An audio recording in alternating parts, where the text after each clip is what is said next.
Hi guys, it's Lynn and Wayne here. We've been asked from Josh from Inyayard Homestead to do a collaboration with him. It's called 10 Questions for Frugal Living and Homesteading. Now this was set by Dawn from New Beginnings, My Everyday Life in Cyprus, and Kettle Farms originally set these 10 questions, but Dawn's just elaborated on these. So Wayne's going to start the show. We've split up the questions between us. So I've got number one question. How long have you been homesteading or living a frugal life? Well, yeah,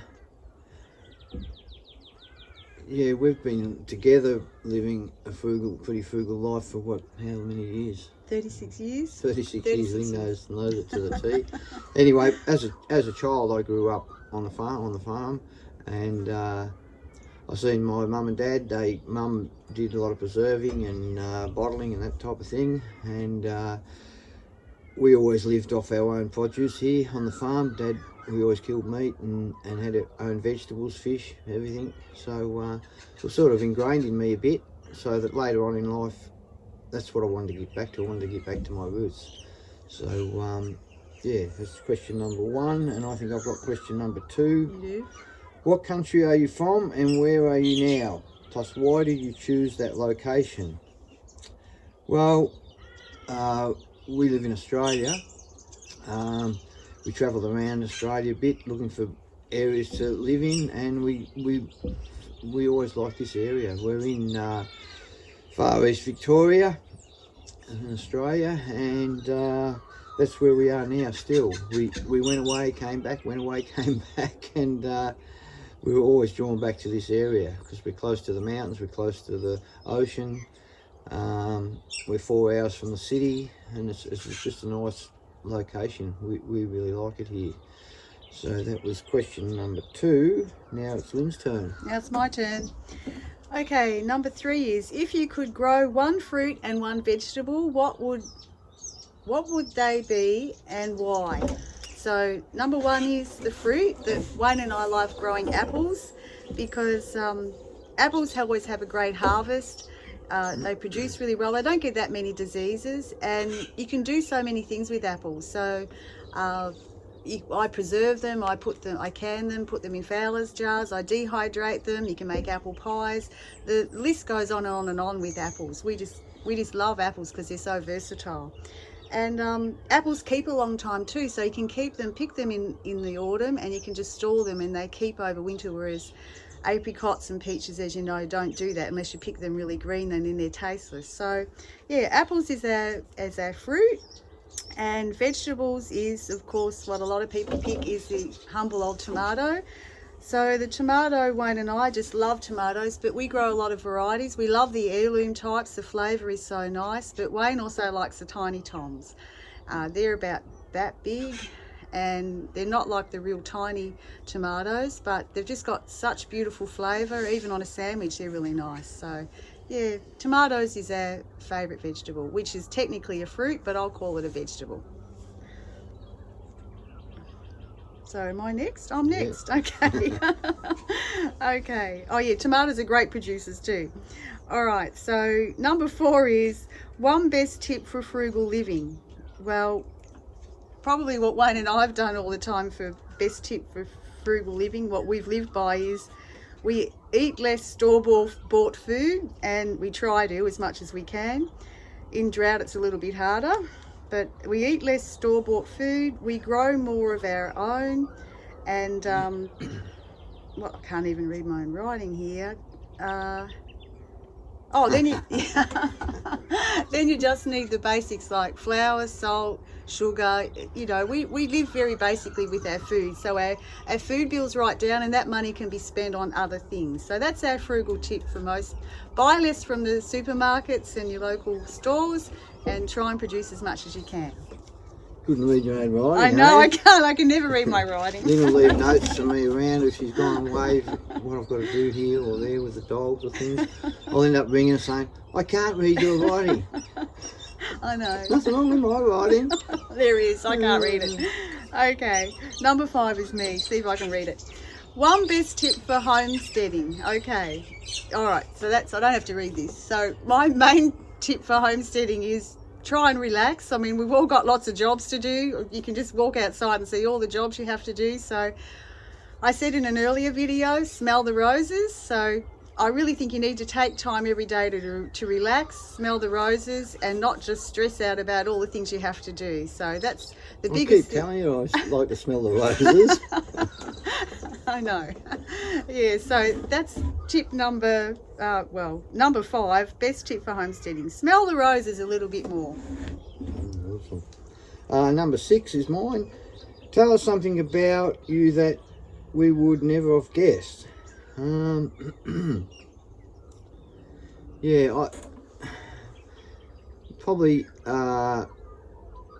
I know we've got on YouTube and things like that, but I'm really a recluse. You're a hermit, nearly. Yeah, I like to spend time by myself. I've got a couple of mates, but ultimately, probably they're not the same. We ultimately we could live further isolation, and we're happy in our own skin. But having said that, I've really enjoyed this YouTube channel. I was never much of a communicator. It's the last thing I ever dreamt of doing was showing my ugly dial on YouTube. But it's been great. We've talked to some lovely people, and but ultimately, yeah, I've always been a bit of a recluse. My girls always say, "Oh, Dad, you're a what do they say?" They always call me, "Your Dad, you're an eccentric." But yeah, that's why I get a bit ratty and then sends me up the bush for a while, and it does me good. You know, the way the world is, and there's one thing, all this political correctness business that's going on. It's I'm probably not politically correct with a lot of stuff, I guess, but I get a bit frustrated because it seems like the minority are telling the majority what they can do and say all the time, and everybody's entitled to their opinions, so that we find ourselves that you've got to keep zipping your mouth, and that's what frustrates me, heck out of me a lot. But anyway, that's my opinion. I've got number 7 question too. What did you do before this lifestyle of living? Example, job, lifestyle. Well, I've done lots of things in the past, but when Lynn and I got together, our goal was to get back to doing this type of thing. When I left school fairly young, 15, and I worked for a local butcher, and in a small town here, they had his own slaughterhouse and a butcher shop, and I went there, and I sort of learnt that trade. I was a solo slaughterman for a while there, and then I worked in different bigger abattoirs. Yeah, did lots of different jobs. I won't go into all the jobs I've had, but I've had numerous jobs over the years. Just worked a couple. In the mines? Oh, I worked in the mines for a while, a security guard, but the list is as long as my arms. But I never liked really working for anybody else. It's funny, one job I had, I put one day in there and I left. This was at a tannery, and in the city, and oh man, it was a terrible place. I came lunchtime with smoko, and I sat down in a seat, and of course my first day, one bloke cracked it because I sat in his seat, and I couldn't believe it. You know, I thought I was going to get knifed.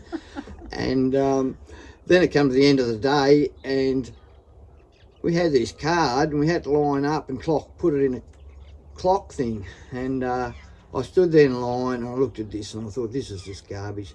So I threw my card in the air, I walked out, and never went back.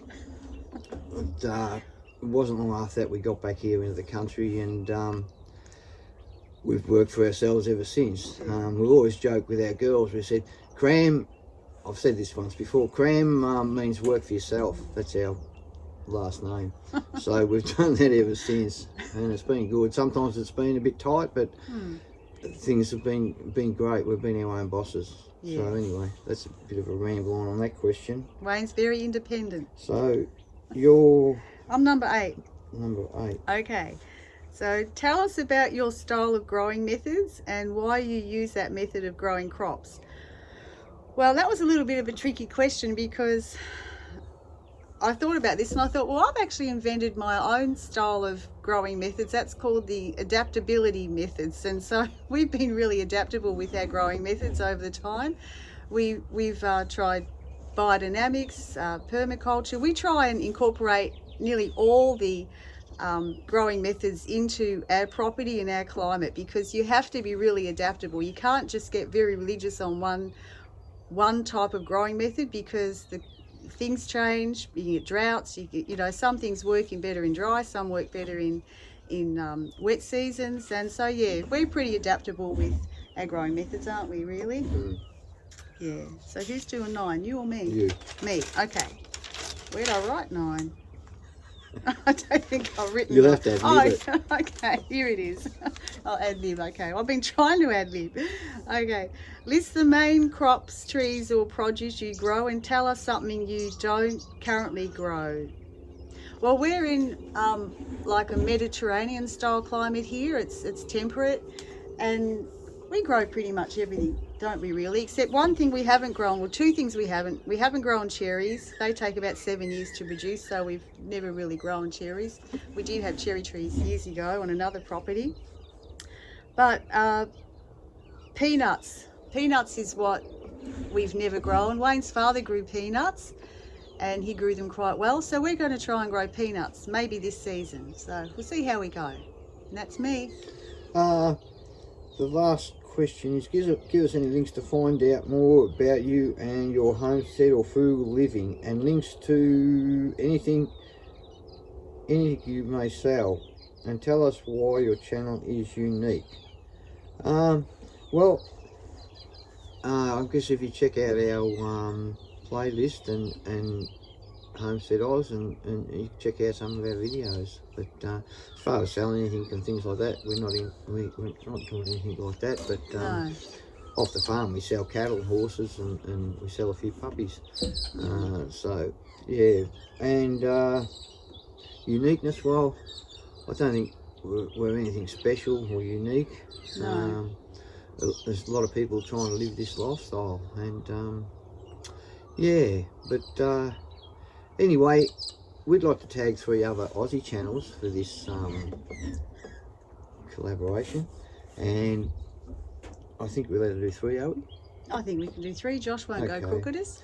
The first one is Michael O'Donnell from Michael from O'Donnell's Aussie Homestead. I think he's up in Queensland somewhere, isn't he? No, New South Wales. New South Wales. John and Patricia, Farming Life Australia, not Family Life Australia. John and Patricia, they've just started a Sunday session. We just watched it this morning. It's Monday here, but it was really good. So check him out, and Michael out. And the other one is Darren, Farm and Forge. Down Under Farm and Forge. Yeah, Down Under Farm and Forge. Down Under Farm and Forge. He makes a lot of knives and good gear like that, leather stuff, and check him out too, because he's got some great knives. And I know, being a slaughterman for a number of years, a good knife is the thing to have. Balanced knife that feels good in your hand, and you can work well with good stuff. And so he makes some really good gear. So check those 3 channels out. Michael O'Donnell Aussie Homestead, John and Patricia Farming Life Australia, and Darren from Down Under Farm and Forge. So anyway guys, I hope you enjoyed that, and what are we going to do? We'll see you soon. Cheers guys, have a good day.